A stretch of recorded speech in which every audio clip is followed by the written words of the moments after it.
استاذ جورج قرداحي، حصل نوع من الجدل لما اظهرت الفضائيات والاول مره ربما في التاريخ المصري عبر آلاف السنين حاكم مصر وهو في قفص الاتهام يحاكم امام القضاء المصري بتهم الفساد والتربح وقتل متظاهرين وما الى ذلك. مش هو بس، ووزير داخليته واولاده وعدد كبير من رموز النظام السابق. حصل جدل، في ناس سألت ايه يا جماعة ده ازاي بتعملوا كده في الراجل، والراجل يعني راجل فوق ال80 وما يصحش، وحصل رفض من بعض الدوائر يعني، وناس تانية كانت قالت لا لازم دي رسالة لأي حاكم بأن هو مفيش حد فوق القانون. انت كان موقفك ايه؟ والله ليك انا موقفي يعني حرج بهالمسألة هيدي. بقول لك بصراحة انا محرج.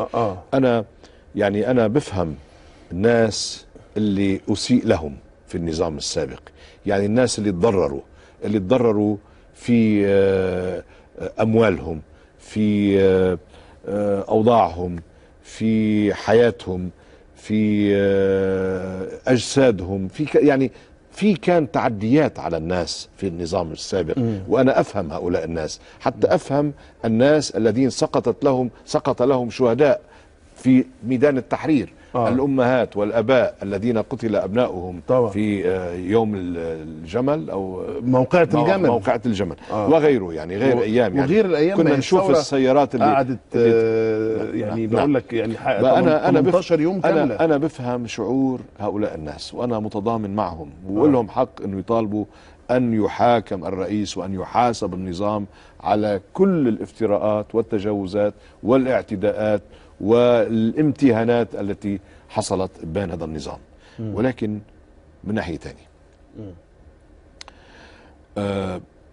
الرئيس مبارك لفترة من الزمن، يعني على الأقل لمدة 20 سنة كان محبوبا جدا. أنا أذكر وكنت أعمل في الصحافة وكنت في إذاعة مونتي كارلو وكنا نتابع أخباره في التلفزيون وفي كذا.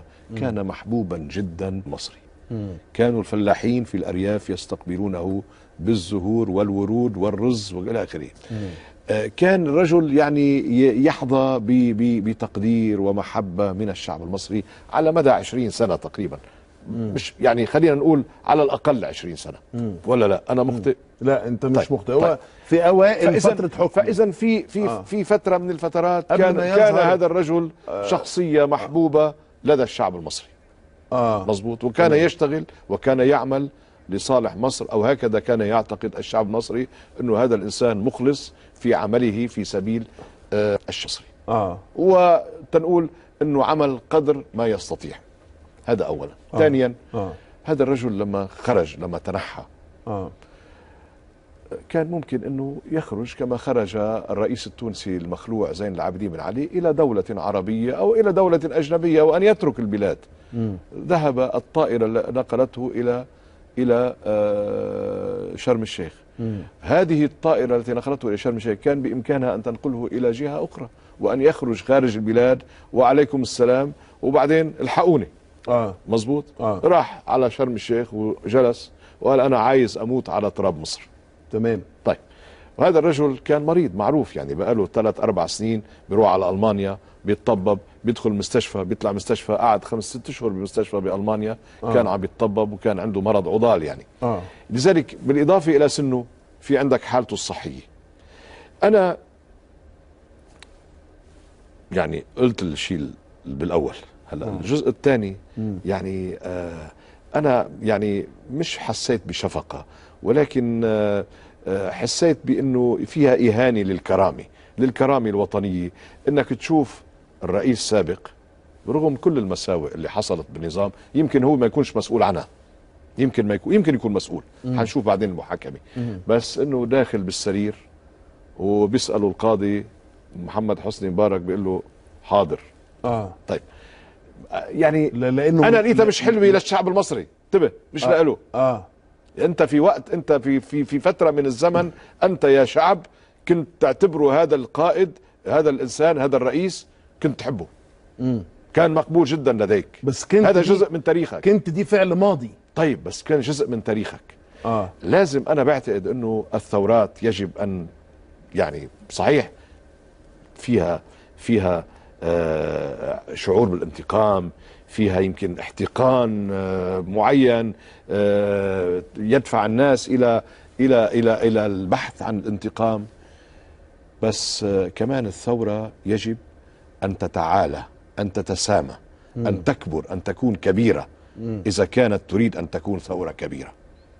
يعني لما يعني يقتل شهداء في ثورة طلع فيها بالأساس يعني ناس سلميين عشان يطالبوا بالتغيير، ويقتل، لا بس بغض النظر بس عن اللي انت قلته لي، بس لما تنزف دماء شهداء ناس صح طلعوا صح وقفوا بصدورهم امام القناصه وامام المدافع الرشاشه وامام البطش بتاع السلطه، وبعد كده يعني لا يحاكم من قد يكون مسؤولا عن وقوع هؤلاء الشهداء. يجب ان يحاكموا. طب ازاي كانت هتحصل لو ما اتقدمش رؤوس يعني النظام؟ انا معك. انا ما قلت لك انا محرج، يعني انا مؤيد هذا الكلام. انا مؤيد لهذا الكلام، وانا افهم مشاعر وعواطف هؤلاء الناس الذين تضرروا من النظام السابق اثناء طوال فترة الحكم، والذين تضرروا ايضا منه جسديا وفي ارواحهم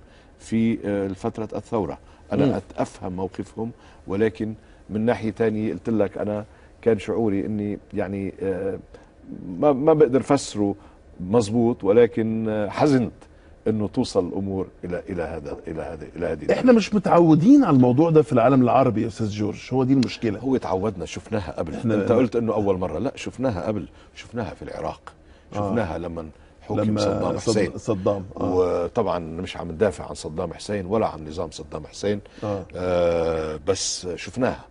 وانا يعني انا قلت لاول مره في تاريخ مصر، وحتى في تاريخ مصر، سوري، ما قلتش في العالم العربي. انا قلت في تاريخ مصر صحيح، في تاريخ مصر صحيح. بس شفناها قبل في العراق ومع صدام حسين الذي علقت مشنقته يوم عيد الأضحى، مش هيك؟ والعرب قبلوا بذلك ومرقت المسألة، وبعتقد كان فيها إهانة كبيرة للعرب.